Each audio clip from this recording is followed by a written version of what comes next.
Tuhan bersamamu dan bersama rohmu. Inilah Injil suci menurut Matius. Dimuliakanlah Tuhan.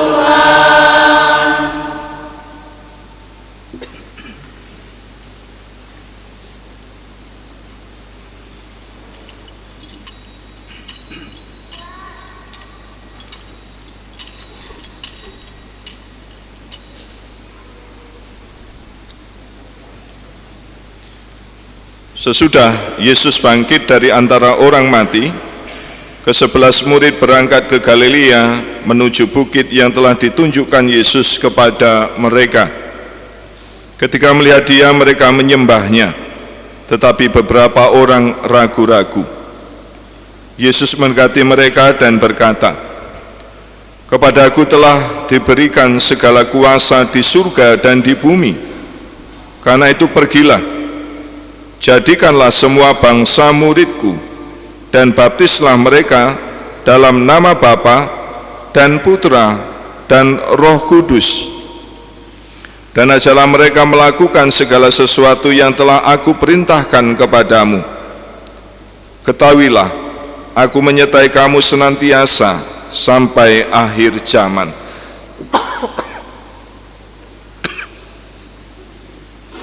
Demikianlah sabda Tuhan. Terpujilah Kristus.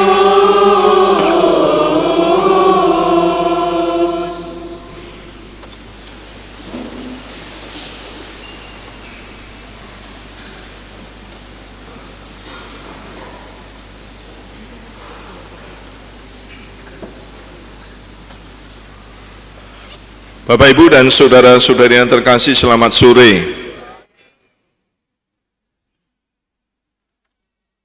Hari ini kita rayakan bersama Allah kita, Allah Tritunggal Maha Kudus. Dalam iman kita mengakui dan meyakini akan Allah dalam Tritunggal Maha Kudus. Allah Bapa, Allah Putra, dan Allah Roh Kudus. Allah yang satu dalam tiga pribadi. Satu tapi tiga. Kita sebenarnya juga sudah akrab dengan Allah kita. Bahkan kita juga rajin setiap hari menyapa Allah kita, Tritunggal Maha Kudus ini. Saat kita membuat tanda salib, tanda kemenangan, tetapi juga tanda kepercayaan kita akan Allah Bapa, Allah Putra, dan Allah Roh Kudus. Memahami misteri Tritunggal Maha Kudus ini tentunya menimbulkan kebingungan juga dalam kehidupan kita semua. Tetapi melalui Injil hari ini, kita dapat belajar bagaimana Allah kita hadir dalam relasi persekutuan kasih. Dan hal itu diperjuangkan oleh Yesus untuk kita manusia.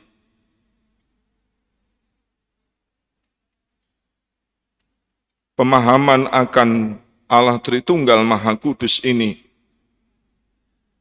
juga sudah coba dilakukan oleh para bapak gereja. Umpamanya Tertullianus yang hidup di tahun 1155 sampai 230. Seorang penulis awal kekristenan saat itu.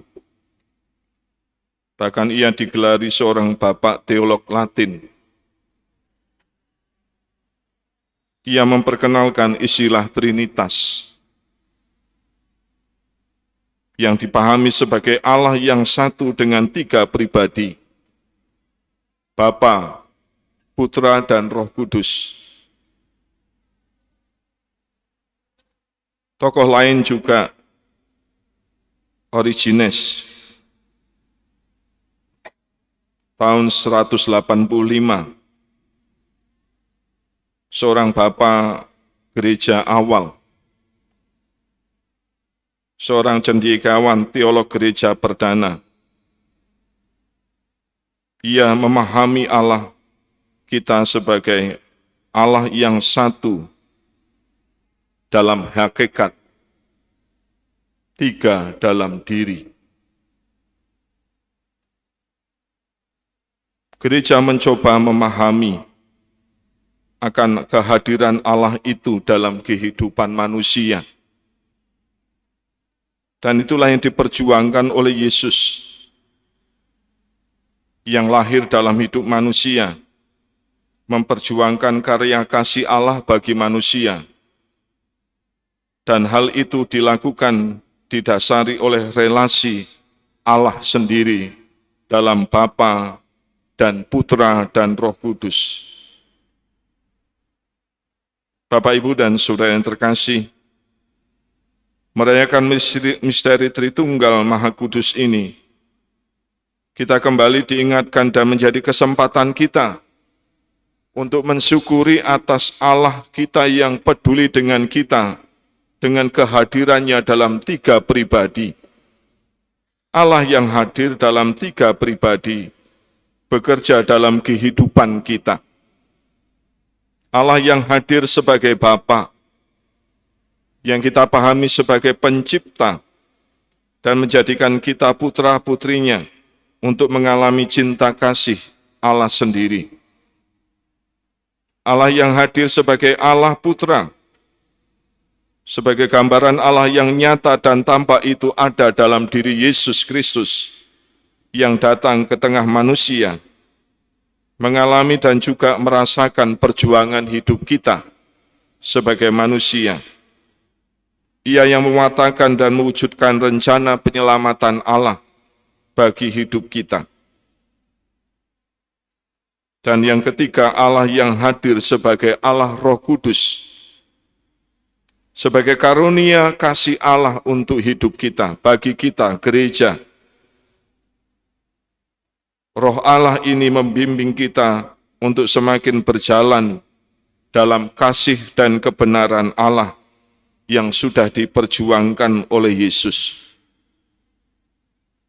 Bapak, Ibu, dan saudara-saudari yang terkasih, kita semua telah dibaptis dalam kasih Allah ini.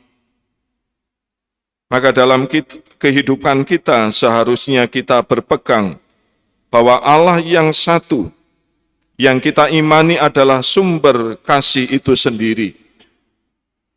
Dan hidup kita juga hendaknya semakin menjadikan kasih Allah itu hidup dan dihayati dalam kehidupan kita masing-masing. Itulah yang diperjuangkan oleh Yesus untuk kita. Dan di sanalah kita mendasarkan hidup kita kepada kasih Allah Tritunggal Maha Kudus. Maka seharusnya kita tidak perlu takut untuk menunjukkan diri kita, terlebih akan iman kita, keyakinan kita akan Allah Tritunggal Maha Kudus. Kita diteguhkan dan dikuatkan dalam Injil hari ini, di mana Yesus berkata, "Ajarlah mereka melakukan segala sesuatu yang telah kuperintahkan kepadamu. Dan ketahuilah aku menyertai kamu senantiasa sampai akhir zaman." Yesus tetap mendampingi kita dalam mengimani Allah Tritunggal Maha Kudus ini. Bahkan dalam kutipan tadi, dalam Injil, kita diperintahkan untuk melakukan harapan Yesus, bahwa orang dibaptis dalam nama Bapa dan Putra dan Roh Kudus. Itu berarti Yesus sungguh mengarahkan kita kepada Allah Tritunggal Maha Kudus ini dalam perlindungan hidup kita. Allah Tritunggal Maha Kudus, Bapa, Putra, dan Roh Kudus adalah kesatuan yang tidak dapat dipisahkan, persekutuan kasih. Dan Allah Tritunggal Maha Kudus ini juga seharusnya menjadi spirit hidup kita dalam membangun kesetiaan akan cinta kasih dalam kehidupan keluarga, dalam kehidupan komunitas kita, baik di lingkungan maupun dalam kehidupan kebersamaan di setasi. Ketika kita mewujudkan persekutuan itu, kita berarti memperjuangkan persekutuan Allah Tritunggal Maha Kudus itu untuk hidup kita. Semoga kasih Tritunggal Maha Kudus semakin hidup dalam diri kita, dan akhirnya kita mampu terlibat dalam kasih Allah Tritunggal Maha Kudus ini. Kemuliaan kepada Bapa dan Putra dan Roh Kudus, seperti pada permulaan, sekarang, selalu, dan sepanjang segala abad. Amin.